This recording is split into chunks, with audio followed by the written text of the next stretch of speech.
ஒரு தேசத்தில் இப்படி ஒரு சட்டம் இருக்கிறது. இந்த தேசத்தை யார் வேண்டுமானாலும் ஆளலாம். இந்த தேசத்திற்கு யார் வேண்டுமானாலும் ராஜாவாகலாம். ஆனால் 3 ஆண்டுகள் மட்டுமே ராஜ்யபாரம் பண்ண முடியும். இந்த 3 ஆண்டுகளிலே நீங்கள் என்ன வேணுமானாலும் செய்து கொள்ளலாம். ஏன்னா ராஜ்யபாரம் உங்கள் கையில் இருக்குது. நீங்கள் ராஜாவாய் இருக்கலாம். உங்களுக்கு கீழே அமைச்சர்கள் இருப்பார்கள், ராஜவை இருக்கும், ராஜ்யசபை இருக்கும், சிப்பாய்கள் இருப்பார்கள். இந்த தேசமே உங்கள் கையில் இருக்கும்.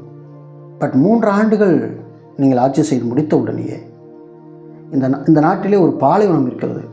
அந்த பாலைவனத்திலே ஒரு கொடுமையான விஷப்பூச்சிகளும், தண்ணீரே இல்லாத நிலையும், உணவே இல்லாத நிலையும், அங்கு மரங்கள் செடிகள் எதுவுமே இல்லாத ஒரு நிலையும் அங்கு இருக்கும். அந்த இடத்திலே கொண்டு போய் விடப்படுவீர்கள் என்பதாக ஒரு சட்டம். பல ராஜாக்கள் வந்தார்கள், 3 வருடம் ஆட்சி செய்தார்கள். அந்த 3வது வருடம் கடைசி நாட்களிலே அந்த ராஜாக்களை கயிறால் கட்டி தூக்கி கொண்டு போய் பாலைவனத்திலே விடக்கூடிய ஒரு சூழல் தான் இருந்தது. அந்த கடைசி நாட்கள் வரைக்கும் அந்த ராஜாக்கள் தங்களை ராஜாக்கள் என்று நினைத்து குடிக்கவும் புசிக்கவும் தேசத்தில் பயங்கர அராஜகம் செய்வமாக வாழ்ந்தார்கள். தேசமோ மிகப்பெரிய கொடிய ஒரு துன்பத்தை அனுபவிக்கக்கூடிய தேசமாக இருந்தது.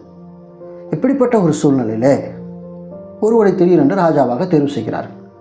ராஜாவாக தேர்வு செய்யும்போதே அவனிடத்தில் இந்த ஒப்பந்தத்தை எல்லாம் சொல்லிவிட்டார்கள். 3 வருடங்கள் தான் நீங்கள் ஆள வேண்டும், 3 வருடம் முடித்த பிற்பாடு பாலைவனத்திற்கு செல்ல வேண்டும் என்று சொல்லிவிட்டார்கள். அவனும் ஒப்புக்கொள்கிறான், ராஜ்யபாரத்தை நடத்துகின்றான். முதல் வருடத்திலே தன்னுடைய நாட்டு மக்களை பகுதி பகுதியாக சென்று சந்திக்கிறான். என்ன குறைகள் என்று அந்த மக்களை கேட்கிறான். அந்த குறைகள் எல்லாம் களையப்படுவதற்கு என்ன முயற்சி எடுக்க முடியுமோ அதையெல்லாம் முயற்சி எடுக்கின்றான். 2ஆம் ஆண்டு தன்னுடைய நிர்வாகத்தில் ஏற்படக்கூடிய பிரச்சனைகளை கவனிக்கின்றான். யாரெல்லாம் மிக சரியாக இந்த தேசத்தை கவனிக்கிறார்கள், அமைச்சர்கள், அந்தந்த பகுதியிலே நாம் நியமித்திருக்கிற அந்த சிப்பாய்கள், அவர்கள் எப்படி பணி செய்கிறார்கள், சரியாக மக்களுக்கு எல்லாவற்றையும் கொண்டு சேர்க்கிறார்களா, நாம் அரசவையிலிருந்து அனுப்பப்படுகிற அத்தனை பொருட்களும் மக்களுக்கு போய் கிடைக்கின்றதா, திட்டங்கள் மக்களுக்கு போய் கிடைக்கின்றதா என்பதை பார்க்கிறான். அதில் யாரெல்லாம் தவறு செய்கிறார்களோ அவர்களெல்லாம் தண்டிக்கின்றான்.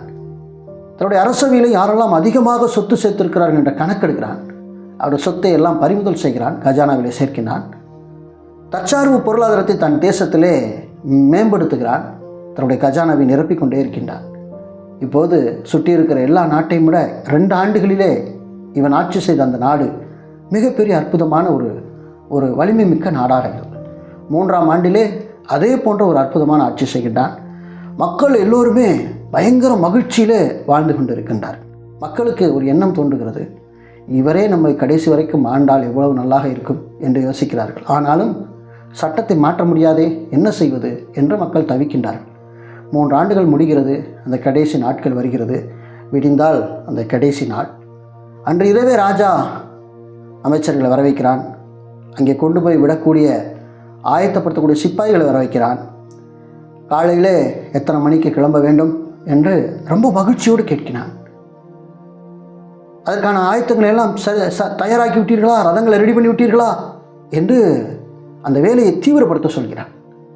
அமைச்சருக்கோ அங்கே இருக்கக்கூடிய சிப்பாய்களுக்கோ பயங்கரமான ஆச்சரியம்.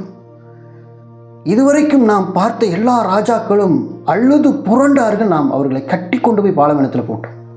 ஆனால் இந்த ராஜா எப்போது அங்கே செல்லலாம் என்று ஆவலோடு இருக்கிறாரே என்று நினைத்து அமைச்சர் ஒருவன் ராஜாவிடத்தில் கேட்டே விட்டான்.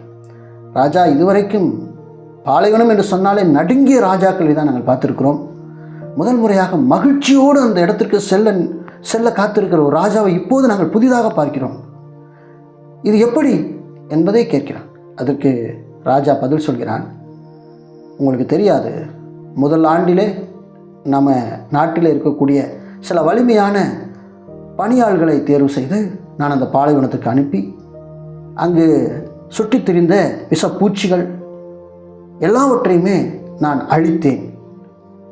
2ஆம் ஆண்டிலே அங்கே நீரூற்றுகள் வருவதற்கான ஏற்பாடுகளை செய்து சில துறவுகளை வெட்டி அங்கே நீரூற்றை உண்டாக்கி சில மரங்களை, கனிமரங்களை, பல வகையான மரங்களை அங்கே நான் பாலைவனத்திலே நட்டேன். 3ஆம் ஆண்டு அங்கே குடியிருப்பதற்கான சில குடியிருப்புகளை உருவாக்கும்படி சில பணியாளர்களை அனுப்பி அதை நான் செய்தேன். இப்போது அது பாலைவனம் அல்ல, அது அற்புதமான ஒரு சோலைவனமாக நான் மாற்றியிருக்கிறேன். என்னுடைய ஆட்சி இந்த தேசத்திலிருந்து அங்கு மாறப்போகிறது, அவ்வளவுதான் என்று சொன்னான். அதனாலே நான் மனமகிழ்ச்சியோடு செல்கிறேன் என்று சொன்னான். ராஜாவோடு ஒரு கூட்ட மக்களும் அந்த பாலைவனத்திற்கு கிளம்பக்கூடிய நபர்களாக இருந்தார்கள். நாங்களும் அந்த இடத்திற்கு வருகிறோம் என்று ஆவலாக இருந்தார்கள்.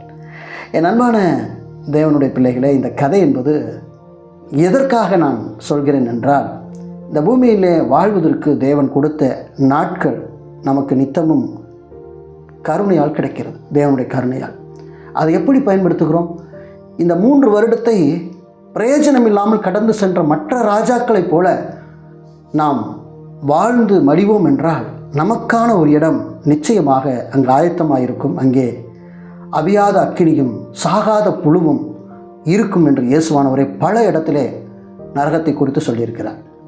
நாம் இந்த பூமியிலே வாழும்போது புத்திமான்களாகவும் ஞானவான்களாகவும் நாம் வாழ வேண்டியது அவசியமாக இருக்கிறது. தேவன் எதற்காக நம்மை உருவாக்கினார், படைத்தார் என்பதை உணர்ந்து நாம் ஞானத்தோடு இங்கு வாழ வேண்டிய ஒரு சூழல் இருக்குது. அப்போஸ்தலனாகிய பவுல் எபேசு திருச்சபைக்கு ஒரு நிருபத்தை எழுதுகிறார். அந்த நிருபத்திலே 5ஆம் அத்தியாயத்திலே 15ஆம் 16ஆம் வசனத்திலே இப்படி சொல்கிறார்: நீங்கள் ஞானமற்றவர்களைப் போல நடவாமல் ஞானம் உள்ளவர்களைப் போல கவனமாய் நடந்து கொள்ள பார்த்து நாட்கள் பொல்லாதவைகளானதால் காலத்தை பிரயோஜனப்படுத்திக் கொள்ளுங்கள் என்று எழுதுகிறார். இப்போது அந்த புத்தி இல்லாத ராஜாக்களைப் போல நாம் இங்கு வாழப்போகிறோமா?